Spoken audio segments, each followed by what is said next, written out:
Bapak Ibu sekalian, para pejabat kementerian, Bapak Ibu dari Forkopimda,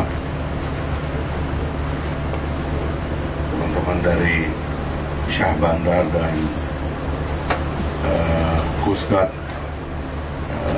Pelabuhan Kayangan, serta hadirin semua yang hadir. Saya terus terang setiap pulang kampung, terus naik kapal menoleh ke sebelah sini, lama saya berpikir apa itu gedung. Karena dalam pandangan saya, mungkin karena dari luar itu nggak pernah terisi dalam pandangan saya yang sekilas melihatnya dari luar. Sehingga sampai suatu hari saya berpikir, kalau saya punya kewenangan, pertama saya ingin tahu apa yang terjadi, dan tentu yang kedua, karena setiap saya di Indonesia ini, setiap melihat bangunan yang dibangun oleh pemerintah mangkrak, selalu tergambar di benak saya adalah uang rakyat yang hangus. Selalu begitu.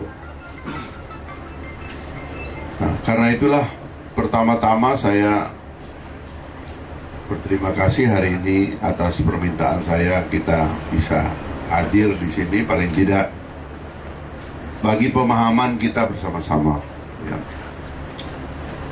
Karena saya ingin memberitahu, kami ini kementeriannya baru berusia 2 bulan 7 hari, 2 bulan 27 hari. Maaf, 2 bulan 7 hari ya, 2 bulan 7 hari. Tentu cara kita melihat persoalan dari waktu ke waktu harus tambah baik. Karena itulah saya ingin jadikan bangunan ini sebagai satu contoh penyelesaian masalah. Pertama, itu ada 3 masalah. Setiap kita melihat ada masalah di dalam tubuh negara, itu paling tidak ada 3 hal. Ya. Ini semua nih ya, cara melihat persoalan dalam negara itu selalu begitu. Kalau ada masalah, ini 3 hal ini pasti ada masalah di situ. Pertama, pasti ada masalah pada konsepnya. Konsepnya kurang matang, konsepnya kurang dalam. Saya juga baru menemukan, ini boleh dikutip oleh teman-teman wartawan. Misalnya, konsep itu nanti kaitannya dengan perencanaan. Saya banyak sekali menemukan perencanaan yang tidak sesuai yang seharusnya. Pembangunan yang dipaksakan, pembangunan yang dititipkan, pembangunan pesanan, bukan oleh rakyat, tapi tiba-tiba dari atas, deg, kita nggak tahu caranya, tiba-tiba di situ ada bangunan. Dan sejak selesai diresmikan, tidak pernah ada peruntukan dan penggunaannya. Jadi pertama, konsepnya salah. Terkait konsepnya harus dalam kita berpikir, Bapak Ibu sekalian, sebab sebaiknya perencanaan itu datang dari bawah. Karena yang memerlukan kan dari bawah. Makanya sejak kemarin ini Pak PLT, nanti Bupati terpilih juga tolong disampaikan, Pemda itu apapun 3 kapasitas itu juga harus dimiliki. Pertama itu mesti jago konsep, jago rencana. Harus itu. Kalau kita punya konsep, konsepnya itu benar-benar berdasarkan gagasan, itu nanti ketemunya, kalau diusulkan, itu ketemunya dengan orang yang mencintai konsep dan gagasan, dan kalau dilaksanakan, insya Allah itu pasti manfaatnya besar. Tapi kalau kemudian Pemda-Pemda, mohon maaf ini, tiba-tiba berubah menjadi calo anggaran, nggak mikir konsep, yang penting ada proyek di daerahnya supaya dapat banyak pekerjaan begitu. Nanti ke Jakarta itu ketemu calo juga. Calo ketemu calo. Orang punya konsep ketemu orang punya konsep. Makanya saya kalau dimintain tolong sama Pemda-Pemda dulu, saya tuh bingung ya. Kok nggak mau datang ngusulkan proyek melalui saya? Karena saya akan debat dia. Ini Anda perlukan nggak? Untuk siapa? Kenapa konsepnya begitu? Bener nggak gedung 5 lantai? Pakai lift nggak ini? Itu saya pasti debat. Itu makanya kewalahan. Selama saya jadi anggota dewan, jarang sekali yang berani ketemu saya karena saya debat. Nggak kuat debat, ketemu calo. Nah, calo gampang. Yang penting sekian persen, Pak. Itu awalnya persekongkolan anggaran. Jadi gagasannya harus kuat dulu. Ini mau diapain ini kawasan? Nah, tiba-tiba suatu hari, ya, Pak Prabowo menang sebagai presiden dan saya juga nggak tahu ya. Terakhir tiba-tiba saya diminta di Kementerian Perumahan dan Kawasan Permukiman, sehingga saya bisa sekarang meng-approach masalahnya ini apa. Kita debat ringkas saja Pak, banyak yang nggak kenanya Pak. Kenapa Bapak mesti bikin 5 lantai? Ya, kalau rumah nelayan, bukankah tanahnya besar? Kenapa tidak Bapak bikin rumah tapak aja? Atau paling tidak 2 lantai aja, satu keluarga. Dan konsep-konsep lainnya. Jadi yang pertama, kegagalan konsep. Itu artinya kegagalan rencana, karena nggak matang, nggak kuat. Maunya aja, yang penting ini jangan-jangan ini kontraktornya udah ada nih sebelum dilaksanakan. Kita evaluasi Pak, kita nggak akan nyalahkan masa lalu, tapi ke depan tidak boleh lagi kita membuat sesuatu yang tidak matang, tidak terencana dengan baik, tidak ada konsepnya. Kasihan rakyat, uangnya habis untuk beli beton dan kayak gini. Ya tadi mohon maaf Pak, kita ini orang timur kan, kalau ngomong tuh apa adanya kan Pak. Kan lebih suka kita ngomong apa adanya daripada saya nggak ngomong apa adanya, nanti Bapak nggak tangkap masalahnya. Bapak boleh bilang ini pernah ada COVID. Berapa sih orang COVID dan berapa lantai sih kita bisa? Apalagi kalau nggak ada air. Kemarin saya datang, ada rumah susun di Kota Bima. Sama, ini lebih parah lagi, 2 blok. Hampir 300 lebih unit.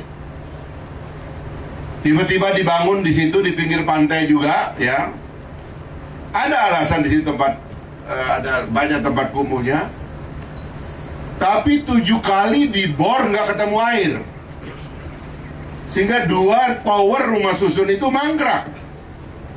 7 kali nggak ketemu air. Bagaimana naruh bangunan 300-an unit keluarga, air nggak ada. Orang mau disuruh minum air laut atau pakai desalinasi? Nggak bisa. Ini persekongkolan dari atas pasti. Yang namanya rencana riset dulu dong. Ada air baru taruh kehidupan. Bapak ingat cerita dulu, kenapa ada Mekah itu? Karena ada air di kakinya Nabi Sulaiman. Ada air Nabi Ismail. Air dulu. Ini nggak ada air bikin kehidupan. Mana ada kehidupan tanpa air? Nah ini dong Bapak Ibu sekalian. Dan kalau Bapak di Pemda-Pemda ditaruh bangunan kayak gitu, protes dulu Pak. Ini dari siapa? Sebab biasanya ini ada titipan anggota DPR, titipan politisi ini, pejabat ini. Oh itu tanah Bapak itu, dia mau dibangunnya di situ karena dia mau dapat pembelian tanah. Kan nggak boleh begini dong. Perencanaan Pak, ide gagasan dalam perencanaan yang matang. Kalau benar pasti manfaat Pak, pasti rakyat senang. Apalagi ini kan jauh dari tempatnya nelayan. Ya. Kalau mau diaktifkan lagi, bener nggak itu nelayannya mau di sini? Cek dulu airnya benar nggak ada sumber air di sini. Tolong nanti Mbak Putri bikin laporan yang lengkap ya. Saya pingin lengkap semuanya. Baru kita bisa ngambil keputusan. Nanti kita tenggelamkan lagi uang renovasi ini, mangkrak lagi. Kasihan Pak, duit rakyat, rupiah demi rupiah itu kan dari keringat rakyat, dari tetesan keringat rakyat. Yang kedua, ketiadaan kelembagaan yang bertanggung jawab. Kan harus ada orang yang mengambil keputusan ini. Dasar pengambilan keputusannya tadi ada, terus lembaganya apa? Saya mengusulkan agar teman-teman di daerah, terutama kemarin Kepala Dinas, saya menemukan ya, Dinas Perkim di mana-mana, saya menemukan banyak sekali desainer yang jago,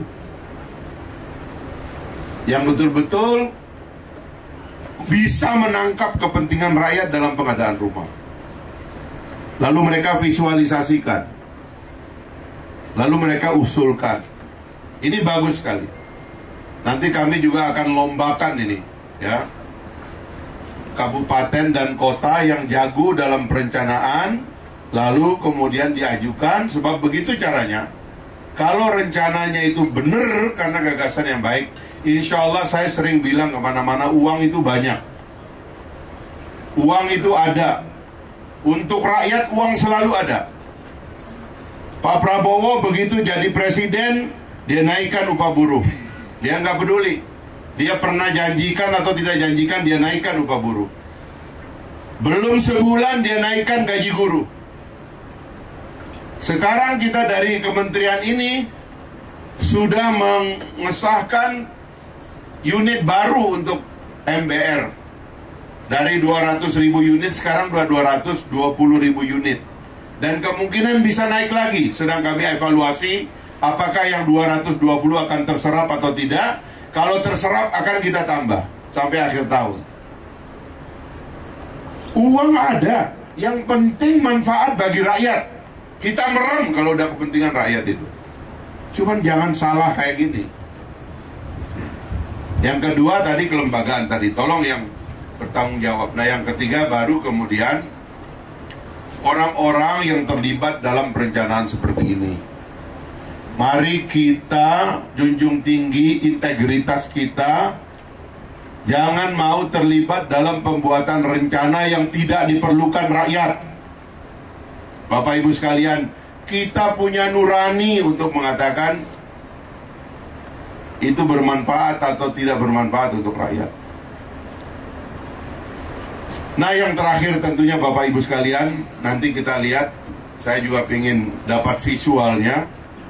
Tapi tentu kawasan ini sudah kejadian, dan bangunan ini nanti ahli arsitek harus menilai apakah ini masih layak untuk dihuni, apakah struktur bangunannya masih kuat karena ini di pinggir pantai.